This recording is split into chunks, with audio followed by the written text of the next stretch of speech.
नमस्कार। ऑनलाइन कक्षा में आपका हार्दिक स्वागत है। आज हम जिस टॉपिक का अध्ययन करने जा रही है वह बीए द्वितीय वर्ष के रीतिकाल से संबंधित महत्वपूर्ण कवि पद्माकर है। आज हम पद्माकर की भक्ति भावना और उनकी गंगा स्तुति का वर्णन करेंगे। पद्माकर रीतिकाल के अंतिम प्रतिनिधि कवि माने जाते हैं। 19वीं शताब्दी के आरंभ के समय रीतिकाल की श्रृंगारिकता और सांसारिकता, विलासिता एवं रीति काव्य निर्वहन का चलन कम होने लगा और रीति निरूपण में भक्ति भी रीतिकाल की विशेषता रही है। श्री कृष्ण, राधा, शिव, दुर्गा, पार्वती, गणेश, श्री राम, विष्णु, ब्रह्म इत्यादि की आराधना समयानुरूप रीति कवि करते रहे हैं। पद्माकर ने विशुद्ध भक्ति भाव से राम रसायन, प्रबोध पचासा एवं गंगा लहरी की रचना की। इनकी जो रचना है राम रसायन, प्रबोध पचासा और गंगा लहरी भक्ति से संबंधित है।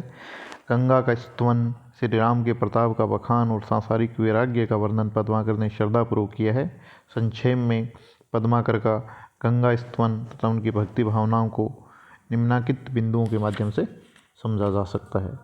गंगा का अवतार वर्णन। पद्माकर ने गंगा लहरी में गंगा को कलयुग के दुखों का हरने वाली, सिद्ध करने वाली लिखा है कि गंगा का अवतरण विधाता के कमंडल, विष्णु के चरण कमलों तथा शिव की जटाओं से हुआ है। धरती के प्राचीन राजा भगीरथी ने अपने पुण्य प्रताप से गंगा को धरती के कष्टों का विनाश करने के लिए धरती पर सहसम्मान लाए थे। आज भी गंगा कलयुग के जमजाल को काट रही है तथा पापियों का उद्धार कर रही है। कवि लिखते हैं, विधि के कमंडल की सीधी है प्रसीदी, यही हरिपद पंकज प्रपाद की लहर है। कही पद्माकर गिरी से शीश मंडल के मंडल की माल तत्काल अघर है। भूपति भगीरथ के रथ की सुपुण्य पथ जनु जपलोक फल फेल की लहर है। क्षेम की छहर गंगा रावरी लहर, कलिकाल को कहर जमजाल को जहर है। गंगा के लहरों की पवित्रता का वर्णन।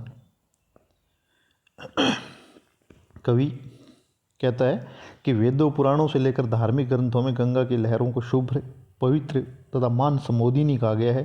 घर घर में गंगा जल पवित्रता के साथ रखा जाता है और गंगा की लहरें नाचती उछलती शरद की चांदनी समान आज भी अपना पावित्र्य धारण करते हुए अंधेरे का नाश करती है। अग की अंधेरी कहूँ रहन न जाई फिरे। अग अग कहते हैं अंधकार को। दहाई दहाई गंगाधार शरद जो नहाई सी। इसी प्रकार जो गंगा की शुभ्रत है उसके सामने कपास, कुमोदनी, हंसी, चंद्रमा, चांदनी सब हिंतर है। कवि लिखता है, कलित कपूर में न किरत कुंबोदनी में, कुंद में न कास में, कपास में न कंद में, कही पद्माकर न हंस में न हासु में, हिम में न हेरी हारी हिरन की वृंद में, जेति छवि गंगा की तरनगन के ताति ते, तेति छवि छेर न छेरदी के छंद में, चेत में न चेत चांदनी में, चमेलिन में, चंदन में न चंद्रचूंड में न चंद में। अर्थात जो गंगा की पवित्रता है वह न चंदन में है, न चंद्रचूड चंद्रमा में है और न चंद्रमा की चांदनी में। अर्थात सबसे पवित्र गंगा को माना गया है। स्वर्ग और तथा नरक की कल्पना तथा पाप पुण्य की कल्पना को साकार करने वाली गंगा को देव गंगा माना गया है। कवि कहता है कि पुण्यात्माओं, सज्जनों, भक्तों तथा योगी साधुओं की उदारक भी गंगा ही है। इसलिए सभी साधु, सन्यासी, योगी, वियोगी, सज्जन, दुर्लभ, देव धनुष गंगा में स्नान करके अपना करते और धर्म समझते हैं। भव सागर में तार कर गंगा के महात्म्य का गान कवि ने यूँ की है। कवि कहता है कि जमपुर द्वार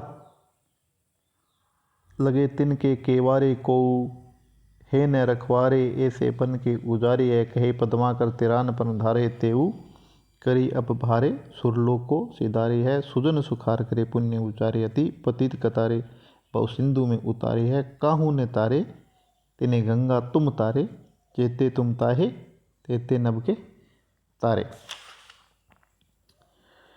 इसी प्रकार आगे उन्होंने राम रसायन में भगवान श्री राम की स्तुति की है और प्रबोध पचासा में वैराग्य वर्णन किया है।